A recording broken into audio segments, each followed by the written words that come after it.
I'll kick off with item number one, which is fast track the planning and approval process. And what we're talking about there, the problem is it's taking far too long for developments to get out of the ground.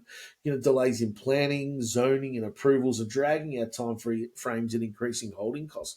And a live example of that is I was at a land breakfast earlier this week with one of the land developers. As an example, they do the heritage, so that they come in and they look for any items that may have been there from when the Aboriginals were using the land. It took them about a year to get us, this acreage looked over, dug over, looked at.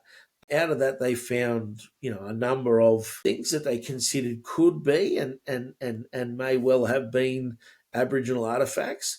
They weren't considered significant. They were told just put them back in the ground. That'll be fine. The cost to that basically was costing him $2,000 a day to have an advisor come out.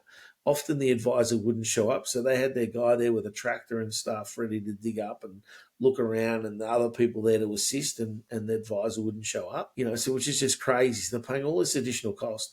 On top of that, the interest on holding that land was $10 million a year, right? So this is all additional cost that's in that. So, we need the government to streamline local council approval processes so it can get through the local councils really fast. They're the ones who are approving these developments. We need to introduce a fast lane for shovel ready, for developments that are ready to go, that have got everything in place, that we can go straight through. All the infrastructure's already there, get them straight through and enable, we're in a digital age, but everything's done via a paper trail. So enabling digital processing of paperwork that gets things through, in a timely fashion. It's sort of interesting. They talk about build times in Victoria. One of the stats that was shown was build times in Victoria. They're coming in, but they're saying right now it's about 10.1 months, right? And I think that's probably longer than most. We're seeing single-story homes being built in 5 to 6 months, something like that, and double stories take a little bit longer. But it's certainly getting a little bit better.